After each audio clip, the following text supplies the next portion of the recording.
ನೋಡಿ, ಇಲ್ಲಿ ಅಕ್ಷಯ ತೀರ್ಥ ಇದೆ. ಈ ಅಕ್ಷಯ ತೀರ್ಥ ಏನಂದ್ರೆ ಪರಶುರಾಮರು ಇಲ್ಲಿ ಸ್ನಾನವನ್ನ ಮಾಡಿ ನರಸಿಂಹರ ದರ್ಶನಕ್ಕಾಗಿ ಇಲ್ಲಿ ತಪಸ್ಸನ್ನ ಮಾಡ್ತಾರೆ.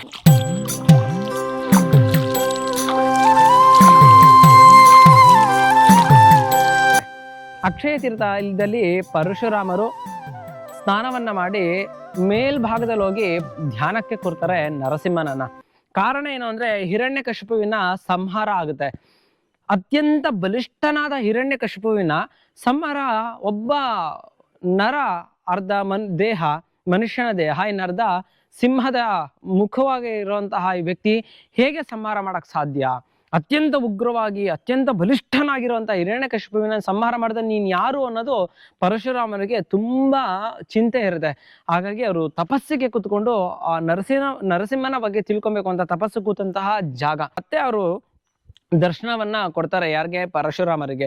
ದರ್ಶನವನ್ನ ಕೊಟ್ಟ ಮೇಲೆ ಪರಶುರಾಮರು ಕೇಳ್ತಾರೆ, ನೀನ್ ಹೇಗೆ ಸಂಹಾರ ಮಾಡಿದೆ ಅದನ್ನ ನನಗೆ ತೋರಿಸು ಅಂದಾಗ ಮತ್ತೆ ನರಸಿಂಹ ಶಾಂತ ರೂಪವಾಗಿ ಹೇಗೆ ಅವನು ಸಂಹಾರ ಮಾಡ್ದ ಅಂತ ಹೇಳಿ 4 ಭುಜಗಳನ್ನ ಹೊಂದಿ ಹಿರಣ್ಯಕಶಿಪುವಿನನ್ನ ಸಂಹಾರ ಮಾಡುವಂತಹ ದೃಶ್ಯವನ್ನ ತೋರಿಸ್ತಾರೆ.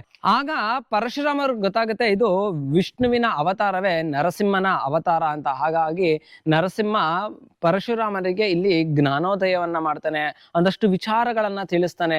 ಶಾಸ್ತ್ರಗಳ ಬಗ್ಗೆ, ಪ್ರಪಂಚದ ಬಗ್ಗೆ, ಜಗತ್ತಿನ ರಹಸ್ಯದ ಬಗ್ಗೆ ಒಂದಷ್ಟು ವಿಚಾರಗಳನ್ನು ತಿಳಿಸಿ ಜ್ಞಾನವನ್ನ ಕೊಡ್ತಾನೆ ಪರಶುರಾಮನಿಗೆ ನರಸಿಂಹ. ಹಾಗಾಗಿ ಇಲ್ಲಿ ಭಾರ್ಗವ ನರಸಿಂಹ ಅಂತ ಕರೀತಾರೆ. ಭಾರ್ಗವ ಅಂದ್ರೆ ಪರಶುರಾಮರಿಗೆ ಮತ್ತೊಂದು ಹೆಸರೇ ಭಾರ್ಗವ ಅಂತ. ಹಾಗಾಗಿ ಭಾರ್ಗವ ನರಸಿಂಹ ಅಂತ ಕರೀತಾರೆ. ಸೂರ್ಯನ ಅಧಿಪತಿ ಅಂತ ಕರೀತಾರೆ. ಅಂದ್ರೆ ನರಸಿಂಹನನ್ನ ಆರಾಧನೆ ಮಾಡೋದ್ರಿಂದ ಸೂರ್ಯಗ್ರಹದ ನಮ್ಗೆ ಉನ್ನತವಾದ ಜ್ಞಾನ, ಚರ್ಮದೋಷ ಇತ್ಯಾದಿಯಾಗಿ ಏನೇ ತೊಂದರೆ ಇದ್ರು ಅದನ್ನು ನಿವಾರಣೆ ಆಗುತ್ತೆ ಅನ್ನೋದು ಇಲ್ಲಿನ ನಂಬಿಕೆ ಇದೆ. ಓಕೆ, ಇಲ್ಲಿ ಭಾರ್ಗವ ನರಸಿಂಹನನ್ನ ದರ್ಶನ ಮಾಡ್ಕೊಂಡು ಈಗ ನಾವು ಹೊರಡ್ತಾ ಇದೀವಿ. ಆಕ್ಚುಲಿ ನಮ್ಮ ಟೀಮಲ್ಲಿ ಬಂದಿದ್ದವರೆಲ್ಲ ನೆನ್ನೆನೆ ಯೋಗಾನಂದ ಮತ್ತೆ ಛತ್ರವಟ ನರಸಿಂಹನ ದರ್ಶನ ಮಾಡಿದ್ದಾರೆ. ನಾವು ನೆನ್ನೆ ರಾತ್ರಿ ಹೋದಾಗ ಅಷ್ಟು ಚೆನ್ನಾಗಿ ದರ್ಶನ ಆಗಲಿಲ್ಲ. ಅಂದರೆ ತುಂಬ ಜನ ಇದ್ದರು, ಮತ್ತು ಯಾಕೋ ನಮಗೂ ಮೇಲ್ಗಡೆ ಇಳಿದು ತುಂಬ ಆಯಾಸ ಆಗಿದ್ದರಿಂದ ಅಷ್ಟು ಮನಸ್ಸು ಇರಲಿಲ್ಲ ನೋಡೋದಕ್ಕೆ. ಹಾಗಾಗಿ ನಾವೀಗ ಯೋಗಾನಂದ ಮತ್ತು ಚಿತ್ರಪಟ ನರಸಿಂಹನಿಗೆ ಹೋಗ್ತಾ ಇದ್ದೀವಿ. ಇದು ಭಾರ್ಗವ ನರಸಿಂಹನಲ್ಲಿ ಶ್ರೀ ಚರಣ ಸೇವಕ. ಧನ್ಯವಾದ. ಮತ್ತೊಮ್ಮೆ ನಿಮಗೆ ಯೋಗಾನಂದ ಮತ್ತು ಚಿತ್ರಪಟದಲ್ಲಿ ಸಿಗ್ತೀನಿ.